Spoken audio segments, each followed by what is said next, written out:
Just clear the schedule here. I've got, let me get my phone out, and I've got detailed notes on every time I've been slighted. Guys, welcome to the show. Thanks for having us. Nice to have you Glad here. to be here, yeah. So you guys are on tour? Yeah, we're on a publicity tour across Canada right now. We're smack dab in the middle of it. And you're getting like thousands of people showing. Yeah, it's tremendous. The response from the fans. I mean, it's just, you never know what's going to happen, but to see so many people show up and us selling out these venues is a tremendous feeling. I have to imagine. Like, so you're entering your second season now. This time around, you may not have the same anxiety that you had before, not knowing what audiences are going to think. The audiences very much just love you now. Does this feel different this time around? The second time around, it was. Turn up your headphones. Yeah, There you go. maybe that. That better? Yeah, Oh, there you go. that is better. Done. The second time round, I felt like we were all coming in and finessing stuff. We'd figured out what worked, and it was kind of like the first day back at summer camp, right? When we started shooting season 2. Yeah. There was a real excitement and also real confidence, and everybody was sort of upping their game. Yeah. So it was really, really fun. Paul, is it feeling different this time around? Yeah, absolutely. I mean, the last thing we want to do is sort of rest on our laurels.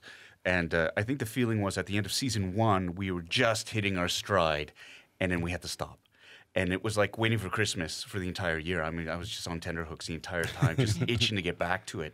And when we got back to it, it was kind of agreed that we want to build on what we created, and we just want to get better and better and better. And so the characters, there's more of an assuredness now because the writers know our voices a lot better as well. The supporting cast they've created these wonderfully full, rich characters as well.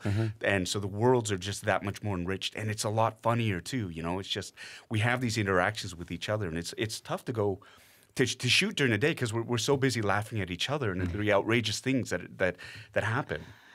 Yeah, it's not laughing on camera is a real. The blooper reel is like 6 hours long. You are seeing people just love the show, and you're also seeing people really look up to the show, and that's what I mentioned earlier about, for the first time, a lot of people are seeing themselves on television. Paul, how would you describe the work that you're doing? I don't. At the beginning, you don't really think about that. You're just doing the job, right? And when you see the response, especially when you have families, you have young Asian kids who are watching the show with their parents, and they suddenly have somebody to point to in the screen and say that's me. That reflects who we are, and that's really. It's a tremendous feeling, and there's a feeling of responsibility as well that obviously comes along with it. Do you feel that?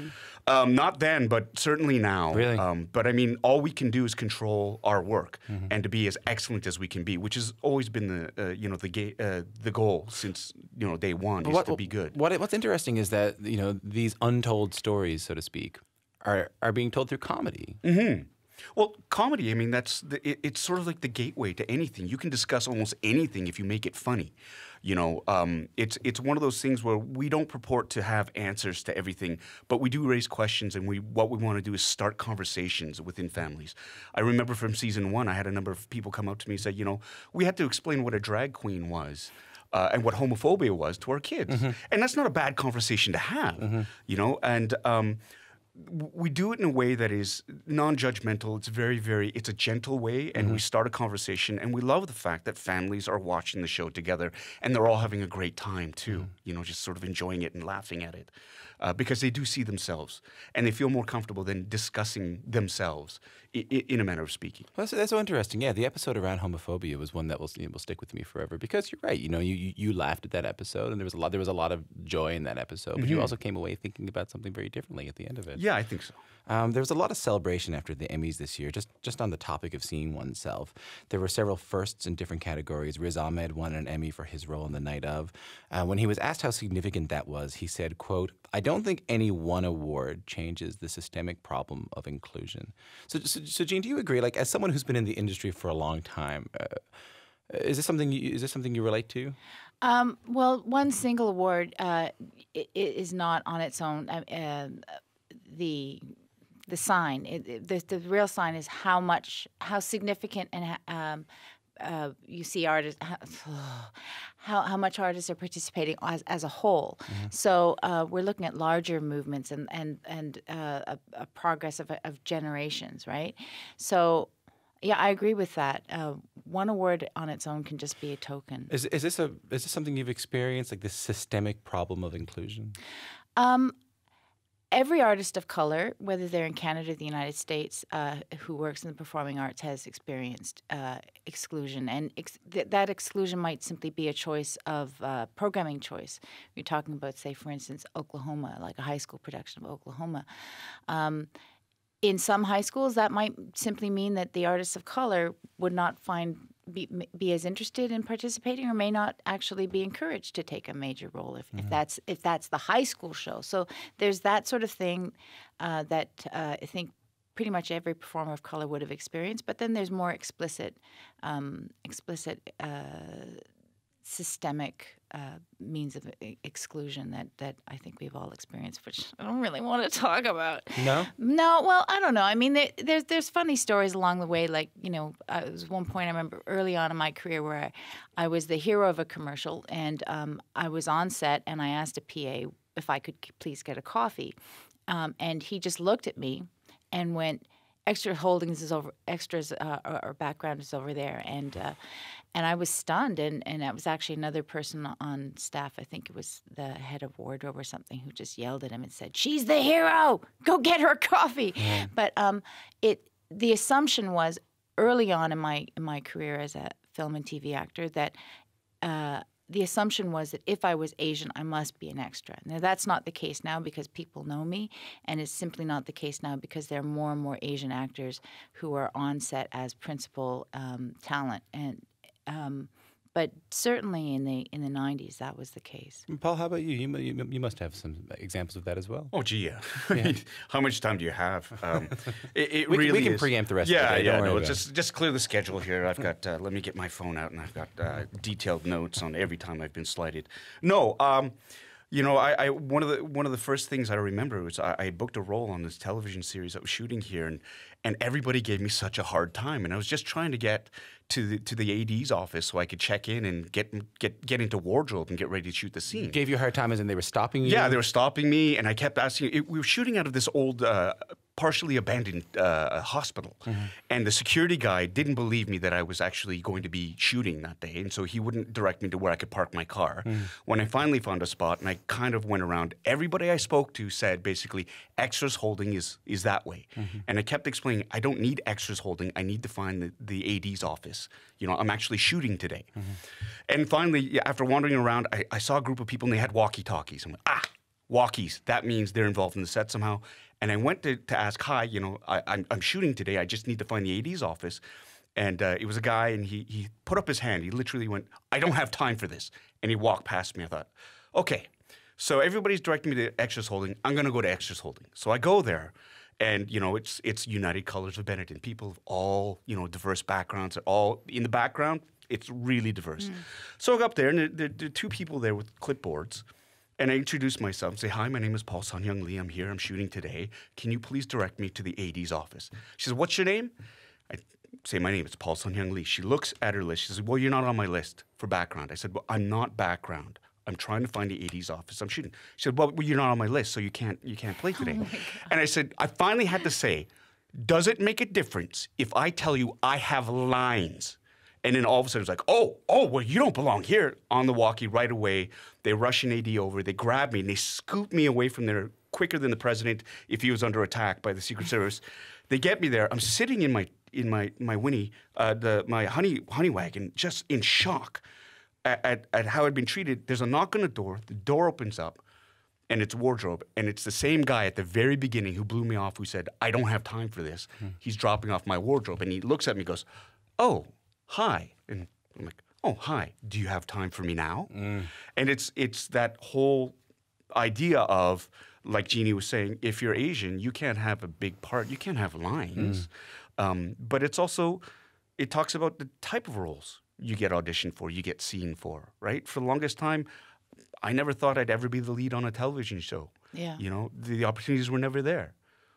I'm as Canadian as maple syrup, I think. I've grown up here. I love hockey, all those things. But I'm not allowed to be seen for a lot of these parts because the writers or the producers or the people who are running the show basically don't see anybody non-white as a hero, in a particular piece. And ironically, it's not until something like Kim's Convenience comes along that we're finally being able to have a higher profile, to let people know that, hey, we can act too, and we can be funny, and we can do drama. We can do all these things because that's our job as actors.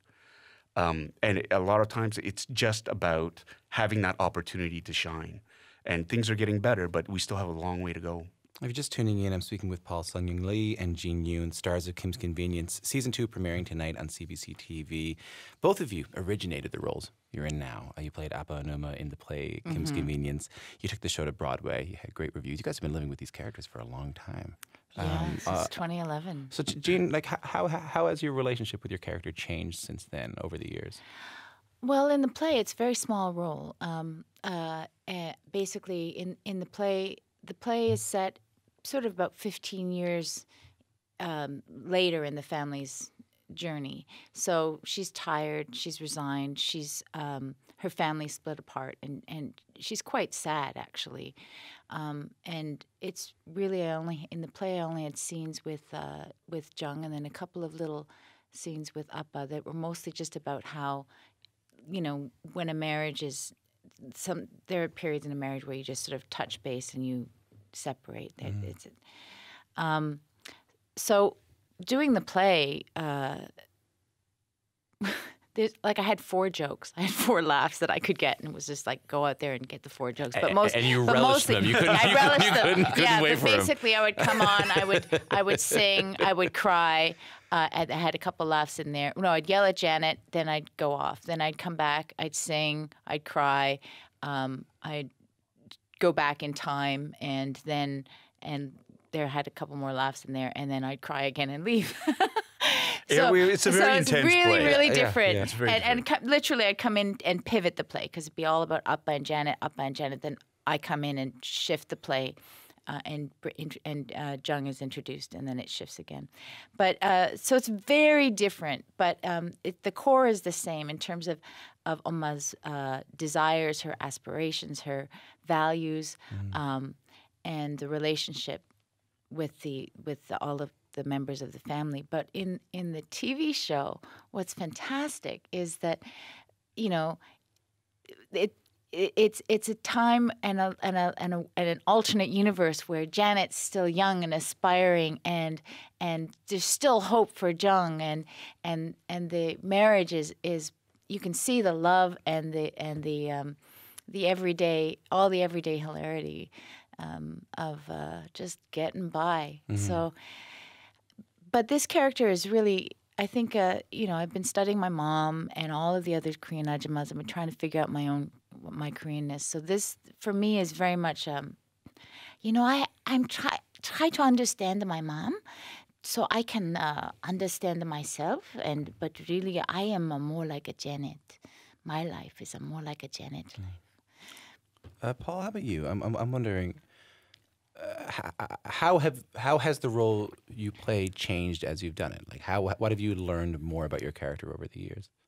Well, from the very beginning, because I was involved in the workshops at the very beginning when it was like 2005. You've been living with this character, what now, like 7, 8 years? No, 2005. We're talking like 12 years. 12 years. Like if you talk about development and then actually running the play. I played the banjo in high school. The math maybe wasn't my strong suit. Yeah, and like anything you do for that long, there's an appreciation to the level of complexity to a certain character, especially when he's written in such a wonderful way by Ince and the writers and Kevin, on the television series. And what I've been able to get from it is, as I've matured, the character's matured as well.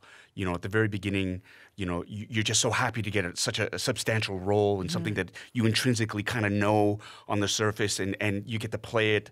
And that was the beginning for the workshops and for the Fringe. It was about just sort of exploding as this character and finally being able to play these moments.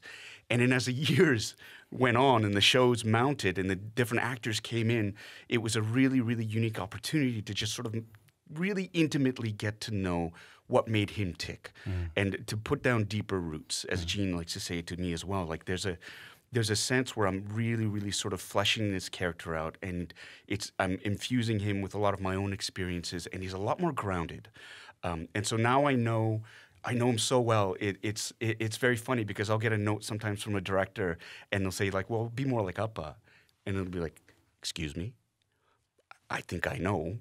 I've played him a little bit, so give me the benefit of the doubt because I think he would do that. Yeah. But I mean, it's great as an actor. That's my job, is to give the director what they want as well, but still keep true to what I know as Appa. And so there's a deepening of him. I think what I love about him as well is there is consequence. He's on such a learning journey right now because he's the prototypical stubborn Korean man who has always sort of felt he's right and everybody else is wrong. But what I love is the fact that he is on a daily basis humiliated in a sense where he gets his comeuppance. There's always a consequence to the stuff that he does and says, but he learns from it. And that's a joy to play. And Jeannie also says, like, this is a role that I can grow old with, and I have, And so when the play started, I was in my early 30s, late 30s, mid 30s, and he was a 60-year-old, right? I can conceivably play him until I actually am that age, and I like to think it's like wine. It'll just get better and mature and just as you go on.